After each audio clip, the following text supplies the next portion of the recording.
DAC ini bikin IM lo yang biasa aja jadi berasa spesial. Kenalin, gue Danu. Sebelum gue review DAC ini, gue mau disclaimer dulu. Gue di sini bukan audio expert, gue cuma audiophile biasa, penikmat musik. Jadi review gue sifatnya sangat subjektif dan murni opini gue ya. Jadi pembahasan gue juga gak akan terlalu teknis banget, jadi langsung aja check it out bro. Jadi di acara PAPI 2024 kemarin, gue dapet kesempatan nyobain DAC ini di koleksinya Bang Fernando. Gue juga dapet oleh-oleh nih dari beliau. Bang, anyway ini makasih banget ya.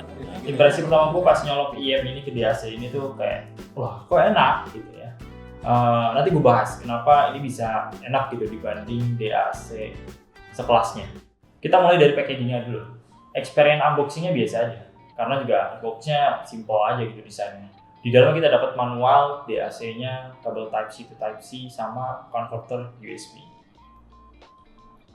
Kemudian untuk build quality-nya sendiri ini cukup solid ya, dengan material aluminium yang desainnya simple sih menurut gue ini. Dan di bagian sini lu bisa lihat circuit board-nya, dia ada kaca transparan gitu. Yang di tengahnya ada LED-nya nih, kalau dinyalain dia bakal nyala. Cakep banget dah pokoknya.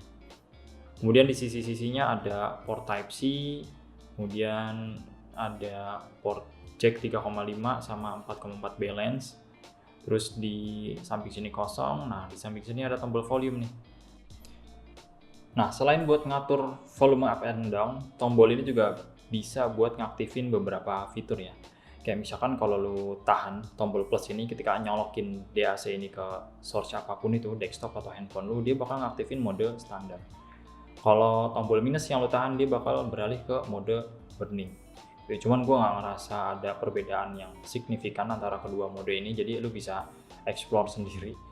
Nah, kemudian kalau lu colokin, ya, ini coba gue colokin aja, nah dia bakal ada LED yang nyala, nah kayak gitu. Jadi lebih cakepan ya. Gitu. Cuman kalau teman-teman terganggu sama warna LED ini juga bisa dimatiin. Gitu. Caranya tahan aja nih tombol plus sama minus selama 1 detik, dia bakal mati. Nah, gitu. Terus kalau lu tekan sekali gitu misalkan set, nah terus ada lampu kedip gitu, dia bakal naik turunin gainnya. Gitu. Dia kalau ditekan sekali plus minusnya dibuat naik turunin volumenya gitu. Nah, dia kalau kedip, nah gue tekan kedip sekali plus, nah itu berarti dia udah di volume 100. Nah, terus kalau misalkan lu tahan ini agak lamaan selama kurang lebih 3 detik, dia bakal gonta-ganti filter. Nah, ini DAC punya 5 mode filter yang bakal gue jelasin nanti. Nah kalau udah kedip kayak gitu dia ganti filter tuh. Gitu. Dia ada 5 filter, itu gue nggak tahu filter berapa ya, kayaknya filter pertama deh. Coba kita klik lagi. Nah, itu filter kedua. Kalau nggak salah di filter terakhir, filter kelima, dia bakal kedip 3 kali. Itu filter ketiga kayaknya, 4, coba kayaknya ini terakhir. Nah itu berarti filter kelima gitu. Nah nanti untuk filter ini bakal gue bahas lebih lanjut setelah ini. Untuk kualitas suaranya sendiri, gue tes inputnya di jack 3,5 ya, karena adanya ini doang. Ini gue pairing sama IM gue TFZ MyLove 2. Itu untuk kabelnya ini gue customnya di Bang Sandi, kalau teman-teman tahu. Ya. Untuk IM sendiri dia karakternya netral, agak sedikit bright gitu. Gue nggak tahu nih TFZ masih jualan di Indonesia apa enggak, karena ini IM udah lama banget gitu. Overall untuk suara DAC-nya sendiri ya, ini lebih ke netral menurut gue ya, karena di IM gue yang netral dia nggak nambahin kolorasi suara yang gimana-gimana. Powernya juga oke.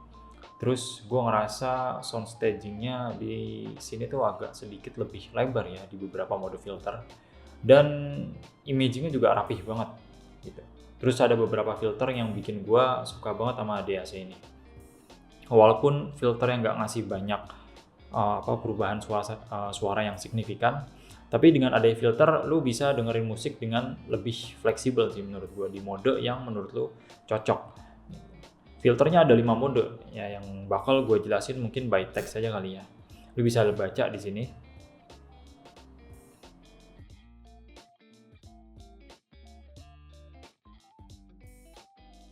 Mungkin biar lebih gampang gue bikin kesimpulannya ya, berdasarkan pengalaman gue dengerin musik pakai DAC ini gitu. Untuk mode pertama, ini kayaknya cocok buat musik-musik kayak metal, pop-punk gitu. Pokoknya musik-musik yang temponya cepet gitu. Karena gue ngerasa di sini respon bassnya lumayan cepet gitu. Treble-nya crispy, detailnya rapih, cuman dia agak sedikit nambahin kecerahan. Jadi kalau IEM lu bright, dia bisa bikin makin bright lagi sampai kering. Dan karena dia udah low latency, jadi dia juga cocok buat gaming kalau mau lu pakai dia sini buat gaming. Kemudian di mode kedua ini all around lah ya. Bassnya agak sedikit fun menurut gue di sini. Cocok lah buat musik apa aja. Terus di mode ketiga ini agak sedikit warm nih. Ini mulai sedikit warm. Bassnya cukup tight gitu ya menurut gue. Terus di sini mid sama treble-nya jadi lebih smooth. Nah cocok nih buat vokalan menurut gue. Atau musik-musik klasik atau musik akustik gitu ya. Terus di mode keempat ini bisa dibilang favorit gue nih. Di mode ini kerasa ada sedikit bass boost-nya yang bikin bassnya jadi lebih nampol. Padahal sih IEM gue ini bassnya nggak begitu menonjol gitu ya, nggak begitu punchy. Fokus di sub bass. Pas pakai mode ini gue ngerasa IEM gue yang tadinya netral gitu yang ngebosenin, jadi kerasa lebih fun. Gitu. Jadi lebih asik aja bassnya. Cocok buat denger musik jedak-jeduk gitu, EDM. Terus di mode yang terakhir gitu, yang kelima, menurut gue ini experience-nya lebih ke analog sih. Jadi kayak natural aja gitu suaranya, nggak ada kolorasi yang gimana-gimana gitu, simply ngejaga resolusi suaranya aja gitu. Imaging-nya tetap rapi, suaranya detail gitu. Kalau kalian pengen tahu representasi dari suara analog, kayaknya ini di mode kelima cocok deh. Bisa lu coba. Nah di event Papi kemarin gue juga sempet bandingin DAC ini sama merek-merek lain gitu. Salah satunya Onyx X1 kalau nggak salah. Nah dibandingin sama EPZ TP35 ini, Onyx powernya lebih gede lagi menurut gue. Soundset-nya lebih luas lagi. Cuman gue ngerasa nggak cocok gitu karena menurut gue treble agak nusuk ya. Terus juga gue sempat bandingin sama Vio K13 gitu. Sama, gue juga kurang cocok. Bukan karena jelek ya, bagus. Banyak yang bilang enak gitu pada saat gue nyobain. Mungkin karena toleransi treble gue rendah kali ya. Jadi menurut gue Vio K13 tuh kepedesan gitu. Beda sama K15 gitu di atasnya. Bagus sebenarnya, gue suka gitu. Lebih warm dibanding K13. Lebih enak lah pokoknya, soundsetnya lebih luas gitu. Cuman di luar budget gue. Harganya kalau nggak salah 2 kali lipatnya ini gitu, 1,5 sekian gitu. Jadi gue putusin buat ambil EPZ TP35 aja lah gitu. Bagus, nggak mesti harus mahal ya kan. Kesimpulannya, apakah DAC ini worth it buat lo beli? Jawaban gue banget. Karena untuk kelas entry level ya, di bawah sejuta, ini tuh worth it banget gitu. Karena suaranya enak, terus ya kecil, simple gitu, tapi power tetap dapet. Dan karena kecil dia enak dibawa kemana-mana. Terus juga imagingnya juga rapih gitu ya. Dan yang paling penting dia fleksibel.